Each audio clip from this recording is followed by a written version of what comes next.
요한복음 18장 1절부터 11절까지입니다.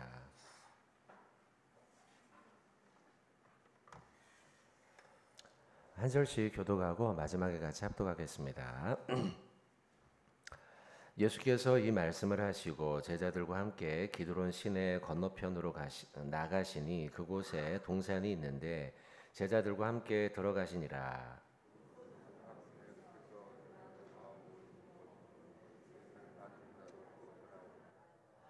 유다가 군대와 대제사장들과 바리새인들에게서 얻은 아랫 사람들을 데리고 등과 횃불과 무기를 가지고 그리로 오는지라.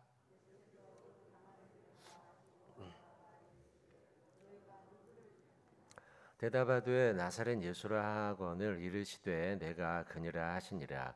그를 파는 유다도 그들과 함께 섰더라.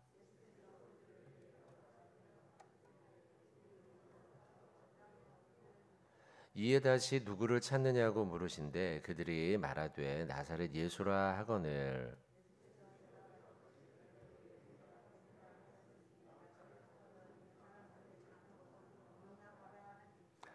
이는 아버지께서 내게 주신 자 중에서 하나도 잃지 아니하였사옵나이다 하신 말씀을 응하게 하려 함이로라.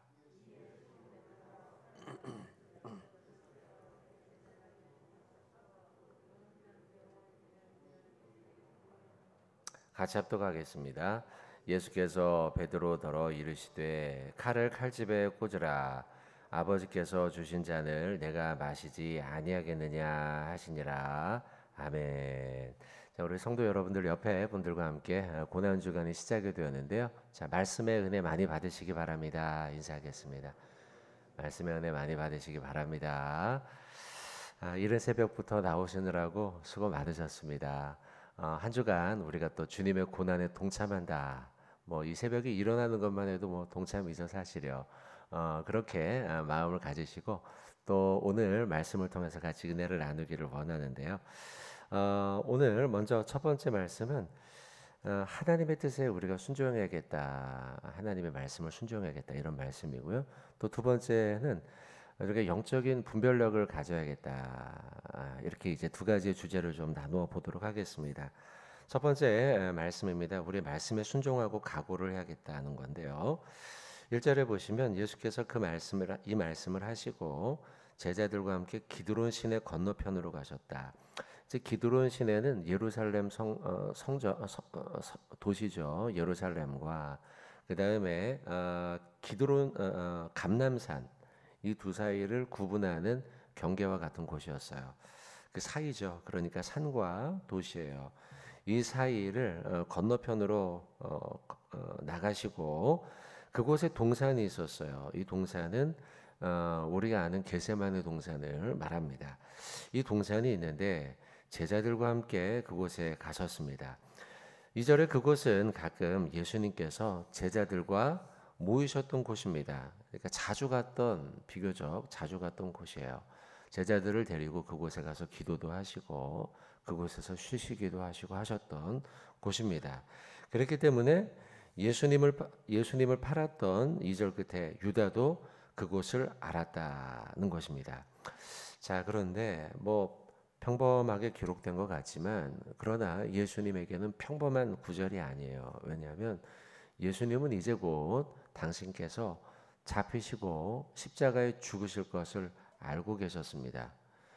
당신께서 알고 계셨고 이제 곧 가룟 유다가 여기로 와서 나를 잡아다가 팔겠구나 알았단 말이에요.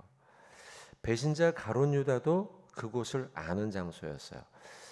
만약에 내가 잡히는 것이 두렵고 내가 채찍에 맞는 것, 십자가에 죽는 것이 두려웠다면 어떻게든 피하고 싶으셨겠죠. 조금 더 늦추고 싶으셨겠죠. 근데 예수님은 다 알고 계셨음에도 불구하고 그 장소로 가셨어요. 그리고 그 장소에 가룟 유다가 검과 몽채를 가지고 예수님을 붙잡으러 올 그 치욕스러운 순간, 배신의 순간이죠. 그 장소에서 벌어질 걸 알고 계셨어요. 그렇다면 가룟 유다가 모르는 곳으로 가셨어야 되죠. 예수님이 이 십자가에 죽고 배신당할 것이 뭔가 마음에 걸리고 좀 이 시간을 지연시키고 싶으셨다면 제자들 특별히 가룟 유다가 모르는 장소로 가서서야 하는데 2절의 말씀을 보니 예수를 파는 유다도 그 겟세마네의 장소를 알더라. 아는 장소로 가셨단 말이죠. 왜 예수님께서는 이런 장소, 노출된 장소, 가룟 유다도 다 알고 있는 장소, 마치 가룟 유다에게 유다야, 내가 여기 있으니까 너가 와서 나를 잡아봐라 라고 하는 것처럼, 그렇게 예수님은 왜 이 겟세마네 장소, 그 유다까지 알고 있는 곳으로 가셨을까? 왜 그러냐면 예수님께서는 이제는 십자가를 당신께서 지셔야 할 때임을 아셨기 때문입니다. 예수님은 언제나요, 자신의 생각과 자신의 감정보다는 하나님의 뜻이 먼저였던 분이십니다. 그래서 예수님의 마음과 감정은 조금 늦추고 싶고 조금 피하고 싶지만 겟세마네 동산에서 기도하셨잖아요. 아버지요, 이 잔을 내게서 옮겨 주시옵소서. 이게 인간적인 감정으로서의 예수님의 마음과 상태셨죠. 그러나 그 마지막 기도, 나의 원대로 마시고 아버지의 뜻대로 되기를 원합니다. 이 주님의 기도처럼 예수님께서는 언제나 자신의 생각보다 하나님의 뜻이 먼저였다는 것이죠. 여러분, 이 예수님의 모습을 보면서 유다도 그것을 알더라. 아버지의 원대로 되기를 원하나이다. 예수님의 그 하나님의 뜻이 먼저 되기를 원합니다라고 하는 그 신앙의 자세, 이것이 우리가 이 고난주간 한 주간을 시작하면서 가져야 할 신앙의 자세라는 거예요. 아브라함, 믿음의 아버지 아닙니까? 믿음의 조상이었죠. 믿음의 조상이었던 아브라함 역시도 그렇게 아버지의 원대로 살아가는 것이 먼저였던 인물이에요. 창세기 12장 한번 잠깐 볼까요? 창세기 12장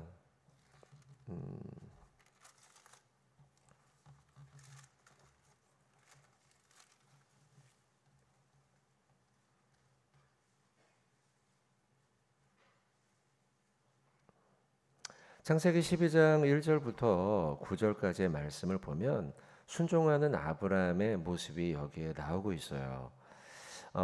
하란으로 가라.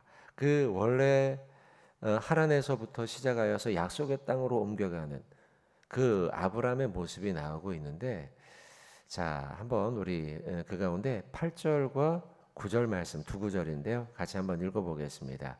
8절 9절 시작.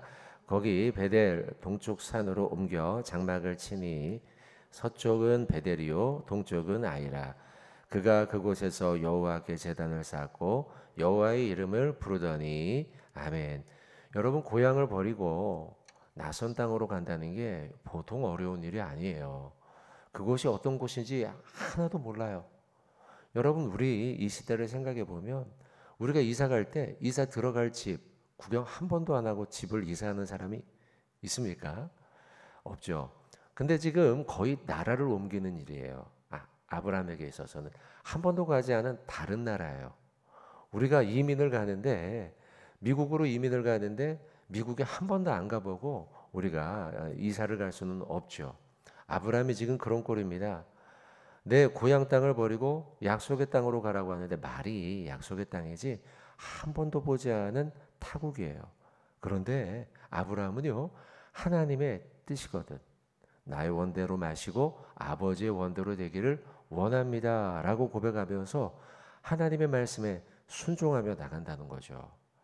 고난주간에 이 요한복음 18장 1절 2절 이 말씀을 가지고 우리가 지금 말씀의 은혜를 나누고 있는데, 하나님이 이 고난주간에 우리에게 주시는 첫 번째 메시지는 무엇이냐? 나의 원대로 마시고 아버지의 원대로 되기를 원합니다. 아버지의 뜻에 순종하면서 내가 그곳에 가면 붙잡히고 창피당하고 모욕을 당하고 배신당할 것을 아셨음에도 불구하고 늘상 갔던 그 겟세마네 동산으로 또 나가시는 주님. 아브라함처럼 내가 그곳이 어떤 곳인지 도저히 모르겠고 아무것도 모르지만 타국 말리긴 하지만 아버지의 원대로 나는 순종하기를 원합니다. 나가셨던 것. 그것이 우리에게 주시는 첫 번째 메시지예요.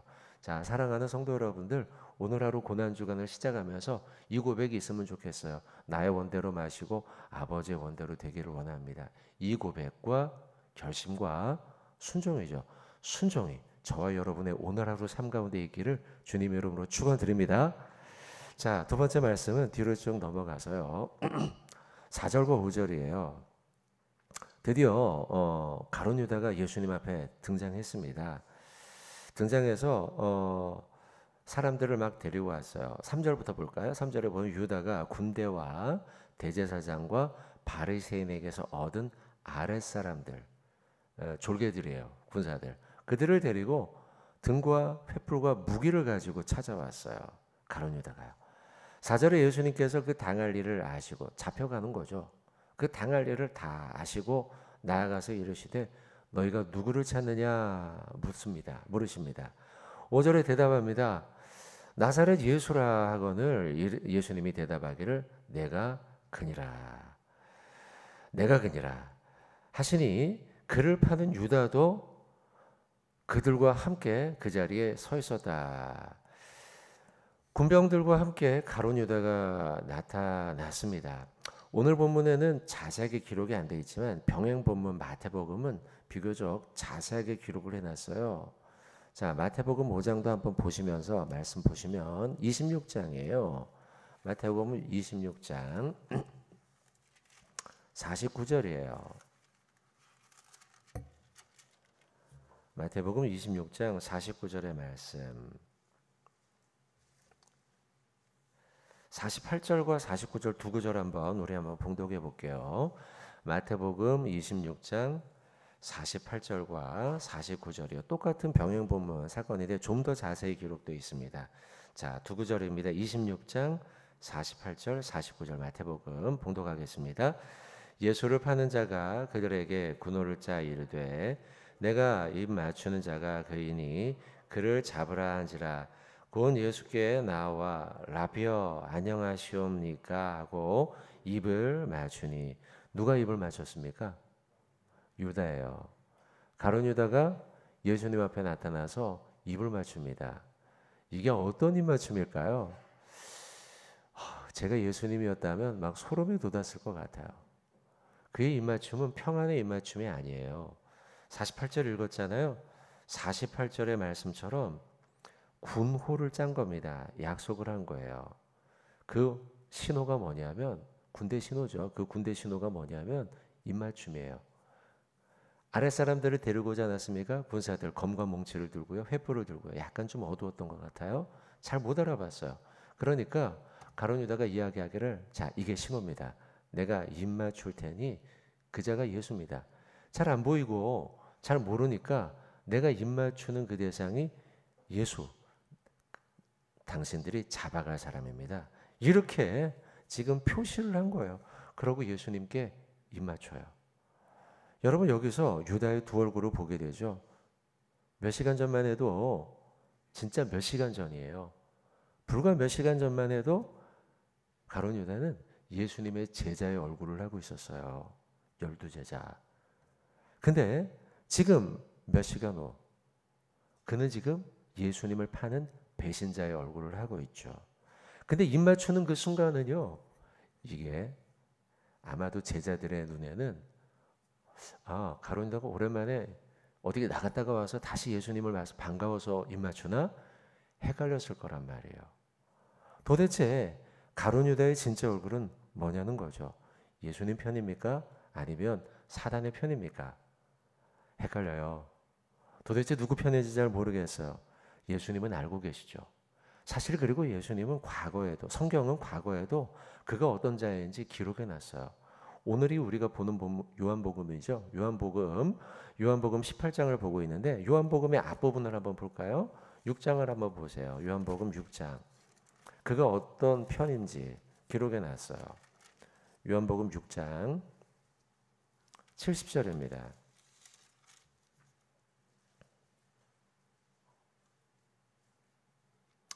요한복음 6장 70절 보세요 여러분. 예수께서 대답하시되 내가 너희 열두를 택하지 아니하였느냐. 열둘은 예수님의 열두 제자를 말씀하시는 거죠. 그러나 너희 중에 한 사람은 마귀라. 이 마귀는 누굴까요? 유다예요. 가룟 유다. 예수님은 이전에도 알고 계셨어요. 그가 겉으로 그 겉모양은 예수님의 제자의 얼굴을 하고 그 모양을 하고 그 사람들과 어울려 있었지만, 그러나 그 중심과 속은 사단의 마음을 가지고 마귀의 마음을 가지고 마귀의 편에 서 있다는 것을 예수님은 알고 계셨죠. 사단은요, 위장술의 대가입니다. 우리의 마음을 미혹해서 우리를 헷갈리게 만들어요. 우리의 믿음을 흔들어 버리고 우리를 믿음에서 떠나가도록 유혹하는 게 사단이에요. 사단은 마치 천사의 모습을 가장하고 있어요. 그래서 우리가 헷갈려요. 오늘도 우리를 미혹하고 넘어뜨리게 할 수 있단 말이에요, 여러분. 고난주간이 시작되었음에도 불구하고 마치 광명한 천사의 모습으로 가장하여서 괜찮아, 이걸 해, 우리를 합리화시킨다는 거죠. 이게 사단이에요. 가룟 유다가 예수님의 제자들 사이에 섞여 있으니 제자들은 가룟 유다가 입을 맞출 때 다시 오랜만에 예수님 만나니까 입 맞추나 헷갈리게 만든다는 거죠. 오늘 우리의 삶 가운데도 사단은요, 우리를 헷갈리게 만들고 합리화시켜서 우리를 넘어뜨리려 할 수 있다는 거예요. 그러니 여러분, 우리는 오늘 하루 영적으로 분별해야 돼요. 그러기 위해서 깨어 있어야 돼요. 여러분, 오늘 잘 오셨습니다. 이 새벽을 깨우기를 잘하셨습니다. 그리고 우리는 오늘 하루도 하루 종일 영적으로 깨어서 주님의 뜻을 분별하고 사단을 분별하고 이 세상에서 하나님의 뜻에 순종하며 나아가는 복된 하루가 되어야 될 줄로 믿습니다. 자, 한번 따라합시다. 오늘 하루 깨어서 믿음으로 살아갑시다. 자, 그런 저와 여러분 되길 주님의 이름으로 축원을 드립니다. 여러분, 사단은 우리를 넘어뜨리려고 할 거예요. 하나님의 뜻에 순종하지 못하고 포기하고 넘어지라고, 그렇게 우리를 넘어뜨리려 할 거란 말이죠.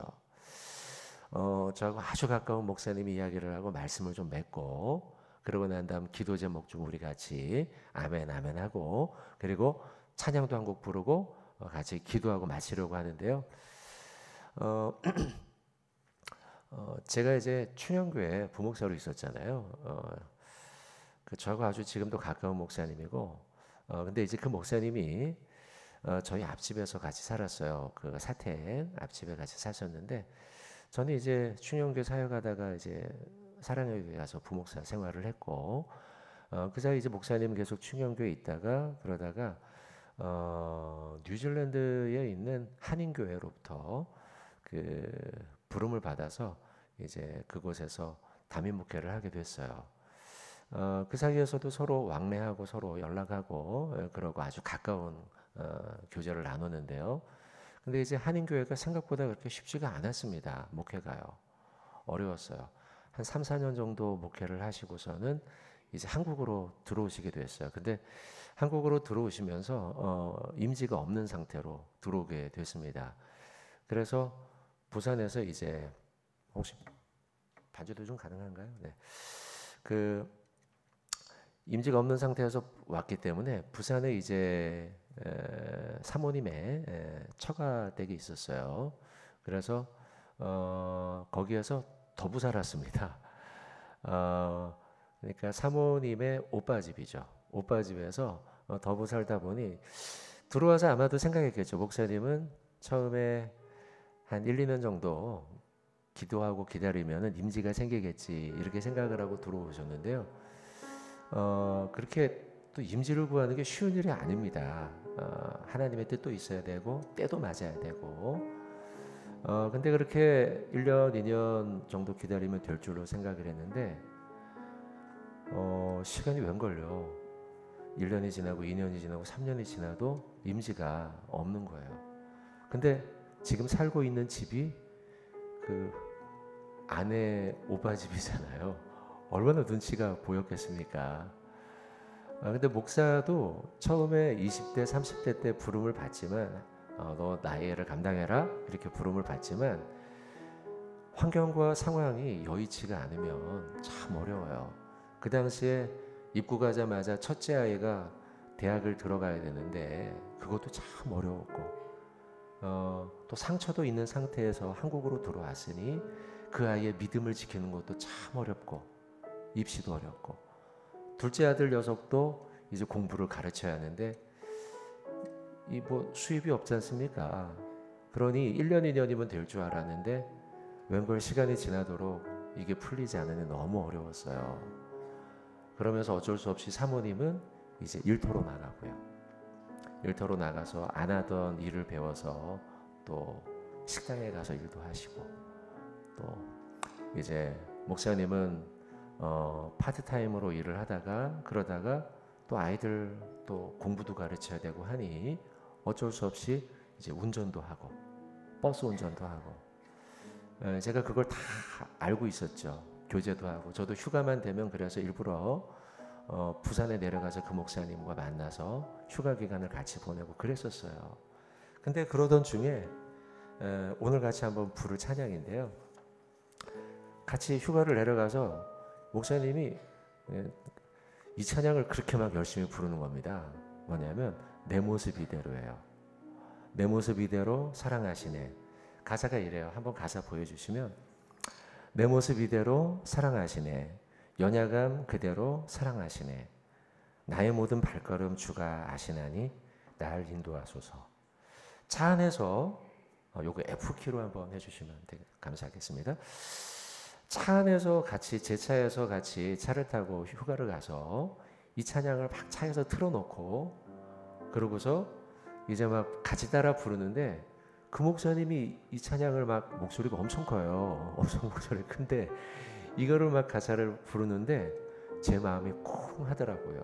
저는 이미 그때 담임 목사가 되고 난 다음이었어요. 다른 교회에.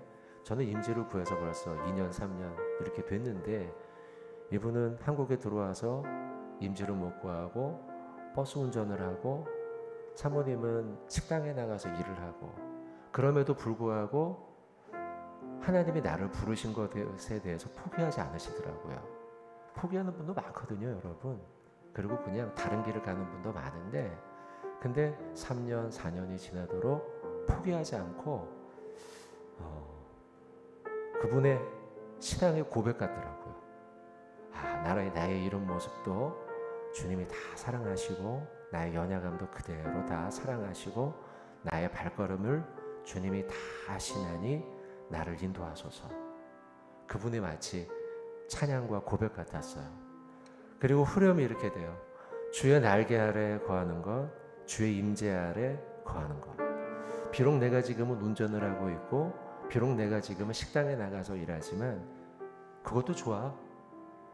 주님의 날개 아래 있으면 주님의 임재 안에 거하면 나의 가장 큰 소망, 나의 큰 은혜, 주님과 동행하고 있다면 언젠간 하나님이 나를 더 잘 아시는 주님이 내 길을 인도하실 거야. 이 찬양을 부르는데 그분의 삶이 막 떠오르면서 제가 막 너무 은혜가 됐어요. 그래서 이 찬양이 너무 좋았는데요. 좀 이따 우리 한번 같이 한번 부릅시다. 오늘 여러분들 말씀을 같이 나눴잖아요. 우리가 어떻게 살아가야 하는가? 하나님의 뜻 가운데, 주의 임재 가운데, 주의 은혜 가운데 살아가는 것이 고난주간 첫날 우리에게 주시는 메시지 같아요. 때로는 잘 안 풀릴 수 있어요. 우리 길이요. 그게 고난이죠, 뭐. 그죠?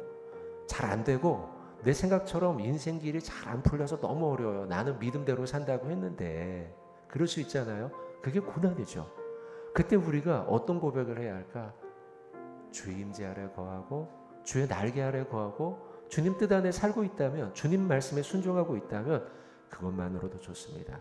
결국은 하나님이 고난을 끝나게 하시고 내 모습 이대로를 다 받으시고 선한 길로 인도하실 줄로 믿습니다. 이게 바로 고난 주간 첫날 우리에게 주시는 메시지라고 믿습니다.